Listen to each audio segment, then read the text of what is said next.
सावंतवाडीतील सभेला थोड्याच वेळात सुरुवात होणार आहे। उद्धव ठाकरे या सभेला संबोधित करतील। दिवसभरामध्ये उद्धव ठाकरेंची सावंतवाडी, कुडाळ आणि कणकवली या विधानसभा मतदारसंघामध्ये सभा होणार आहे। आणि आपण पाहतोय की सावंतवाडीमध्ये जे आहे ते शिवसैनिक जमा व्हायला सुरुवात झालेली आहे। शिवसैनिकांमध्ये मोठा उत्साह आहे। आपण त्यांच्याशी बातचीत करणार आहोत। काका, थोड्या वेळात उद्धव ठाकरे संबोधित करणार आहे, तुम्ही सभेला उपस्थित असाल, काय सांगणार? आम्ही आमची शिवसेनेसाठी आम्ही इथे आलेलो आहोत। दुसरे गोष्ट आम्ही गद्दार नाही आहोत। आणि टेम्पररी 5 वर्षाचे आम्ही शिवसैनिक नाही आहोत। आम्ही उद्धव ठाकरेंचे शिवसैनिक आहोत, बाळासाहेबांचे शिवसैनिक आहोत, शिंदे लिंद्यांचे आम्ही कोणते शिवसैनिक नाही आहोत। हे टेम्पररी आहेत 5 वर्षापुरते आमच्या मतावर। या मतदारसंघातले कोण आमदार आले म्हणतात ते त्यांना आम्ही मतदान केलं, त्यांच्या आदेशाने करू नाही, आम्ही आमच्या पक्षाच्या आदेशाने मतदान केलं। त्यांना आमदार कोणी केला? पक्षाच्या आदेशासाठी आम्ही मतदान दिलं। शिंदे लिंदेच्या आम्ही आदेशाने मतदान केलेलं नाही, आमच्या पक्षाच्या आदेशाने मतदान केलं। हे काय गद्दारांची घेऊन बोला, हे टेम्पररी आहेत 5 वर्षाचे। 5 वर्षापुरते ते आम्ही रुजू शिवसैनिक आहोत, असली शिवसैनिक आहोत, कुठे जाणार नाही कुठे। माझं एक म्हणणं आहे, आज उद्धव ठाकरे, बाळासाहेब ठाकरे, पहिले आदरणीय बाळासाहेब ठाकरे उद्धव ठाकरे आहेत, आज ते सावंतवाडी विधानसभामध्ये येतात आणि काही लोक येतात निवडून जातात, ह्या पक्षाने त्या पक्षात जातात, ती नालायक माणसं असतात, लोमकाळी असतात, तसे नाहीत, पैशासाठी लाचारी होतात। पण उद्धव ठाकरे आज बदलले नाही कुठे पण। जे शिवसैनिक आहेत ना ते व्यवस्थित आहेत, त्यांचा बाकी काय नाही। तुम्ही काय सांगाल? उद्धव ठाकरे मतदारसंघांमध्ये येत आहेत, आढावा घेत आहेत, सभा घेत आहेत, पण निलेश राणेंनी विरोध केलेला आहे। आमच्यावरती टीका कराल तर आम्ही तुमच्या सभा उधळून लावू, असं निलेश राणे म्हटले। हो, येऊन दे हो, किती असे निलेश राणे आले आणि किती गेले, आम्हाला काही फरक पडत नाही। आज बघितलं तर देशभर आज उद्धव साहेबांचंच नाव आहे। खरोखरच आज अनुभव नसताना आज जे मुख्यमंत्री म्हणून जे काम केलं 2-2.5 वर्षात, कोविडचा काळ होता, आज आपला महाराष्ट्र त्याने पूर्णपणे वाचवलेला आहे आणि शेतकऱ्यांचे कैवारी आहेत ते। आज पूर्ण देशभर जर बघितलं, जगभर जर बघितलं, आज तर उद्धव साहेबांचं आज नाव सगळ्या ठिकाणीच होत आहे।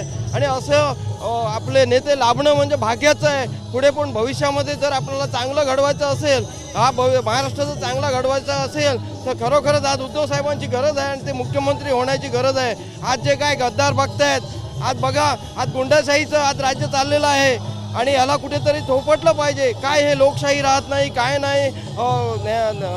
जर असं हे चालत राहिलं तर भविष्यामध्ये आज आम्हाला ब्रिटिश काळ बरा होता, पण ब्रिटिश काळ चांगला होता, पण आज तो नको असं वाटेल। आपण पाहतोय की मंचावरती मोठ्या प्रमाणात तयारी असलेली आपल्याला पाहायला मिळते आणि लोकांमध्ये देखील उत्साह आहे। गद्दारी ज्यांनी केली त्यांना आम्ही निवडून देऊन चुकी केली, अशा प्रतिक्रिया ज्या आहेत त्या शिवसैनिकांकडून येत आहेत। काय सांगाल, ज्या पद्धतीने उद्धव ठाकरेंनी रायगडचा दौरा केला होता, त्यानंतर आपल्या मतदारसंघामध्ये येत आहेत, जोरदार तयारी झालेली आहे, त्याबद्दल काय तुमचं? सिंधुदुर्गामध्ये उद्धव साहेबांचं पहिल्यांदा स्वागत करणार आहोत आम्ही। आणखी आम्ही मापन मतदारसंघातनं आलेलो आहोत, जवळपास 150 ते 200 लोक आलो आहोत मापन मतदारसंघातनं।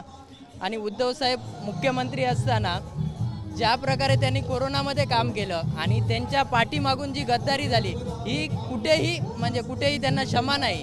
जरी ह्या इकडचे जरी काही गद्दार जरी लोक असतील तरी त्यांना कुठेही क्षमा नाही। आणि संपूर्ण कोकणामध्ये ज्यावेळेला तोक्ते वादळ झालं त्यावेळेला पहिल्यांदा अशी कोकणामध्ये कधी नुकसान भरपाई कधी मिळाली नव्हती, त्यावेळेला मुख्यमंत्री उद्धव ठाकरे असताना कोकणामध्ये सर्वाधिक नुकसान भरपाई कोकणामध्ये मिळाली। आणि पर्यटनदृष्ट्या सुद्धा, आणि चिपीचं एअरपोर्ट जे एवढे वर्ष रखडलेलं होतं, ते चिपीचं एअरपोर्ट हे उद्धव साहेबांनी पूर्णत्वात नेलं, आणखी त्याचं उद्घाटन केलं। आपण पाहतोय की शिवसैनिकांमध्ये उत्साह आहे आणि त्या पद्धतीने उद्धव ठाकरेंनी जी काही कामं केली त्या कामांचा उल्लेख देखील या ठिकाणचे शिवसैनिक करायला पाहायला मिळत आहेत। स्थानिक शिवसैनिक होते, परंतु आता मुंबईवरून काही शिवसैनिक आणि माजी नगरसेवक जे आहेत ते देखील कोकणामध्ये आलेले आहेत। मुंबईवरून आलेला आहात तुम्ही, कोकण म्हटलं आणि मुंबई म्हटलं की त्यांचं जवळचं नातं असतं। अनेक कोकणवासीय नागरिक असतील मुंबईमध्ये असतात, तुम्ही देखील मुंबईवरून थेट आलेला आहात, काय आपलं म्हणणं आहे? इथे आज जनसंवाद हा माननीय उद्धवजी ठाकरे यांचा आज सभा आहे इथे जनसंवाद संपर्कातून। आणि इथे जो उमेदवार आम्हाला देणार आहेत कोकणात, सावंतवाडीत खास, तो आम्ही सर्व कोकणवासीय, सावंतवाडीवासीय, मग ते मुंबईला असोत की इथे कोकणात असू देत, ते एकजुटीने एक दिलाने निवडून आणतील आणि इथे जो गद्दार असेल त्याला गाडून टाकू आम्ही। आणि हा आमचा जन्मभूमी कर्मभूमी ही सगळी आहे।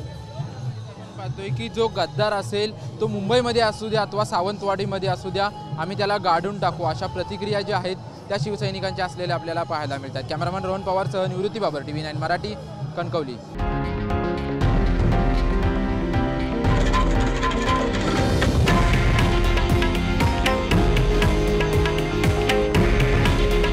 हे आहे देशातील नंबर 1 न्यूज नेटवर्क आणि आपण पाहत आहात TV9 मराठी.